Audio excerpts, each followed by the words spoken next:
With the recent ruling in favor of the Indian Child Welfare Act, Big Oil has lost one more foothold on native sovereignty.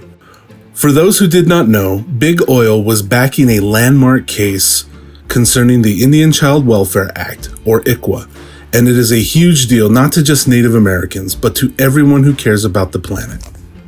The Indian Child Welfare Act, or ICWA, was enacted in 1978 in response to a crisis affecting American Indian and Alaskan Native children, families, and tribes. Native children were 35% more likely to be removed from their families and 85% more likely to be placed outside their communities, even if they had living relatives that were able to take them. Native American journalist Rebecca Nagel notes, "So why are corporate law firms like Gibson Dunn, which has represented Walmart, Amazon, Chevron, and Shell, and is a former employer of the far-right Arkansas Senator Tom Cotton, showing up at custody battles to square off with poor Native families and tribes? Are they really interested in the welfare of Native children?" Gibson Dunn has other clients who have a stake in the erosion of indigenous sovereignty, Big Oil, specifically Chevron and Shell. If the Supreme Court rules ICWA is unconstitutional on the grounds that Native nations are race-based as opposed to being sovereign nation, it could invalidate indigenous protections to land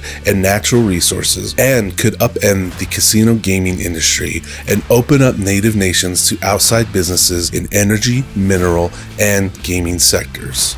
Representing the Brackeens, the white family at the center of the case who want to adopt a Navajo girl, pro bono are Matthew McGill, a lawyer at Gibson Dunn, who has said, "This case is about the well-being of that 3-year-old little girl, not abstract notions of tribal sovereignty." More interesting is the other lawyer who's in this case, Paul Clement. Paul is an attorney who charges $1,000 an hour and has a specialty of attacking existing Native law, such as disestablishing the Mashpee tribe's reservation in 2020. Gibson Dunn, working on this case, along with having the lawyer Paul Clement, is damning evidence that this is more than helping children into loving families. The erosion of sovereignty of Native nations is the main objective because it boils down to money. Native nations control half of all gaming revenue in the United States. They also control only 2% of the land. However, that land contains 1/3 of the country's fossil fuel resources, which is coal, natural gas, and oil. The total value of these resources is around $1.5 trillion,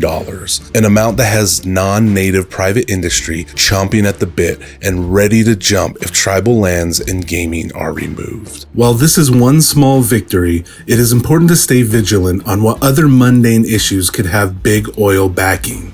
Undeniable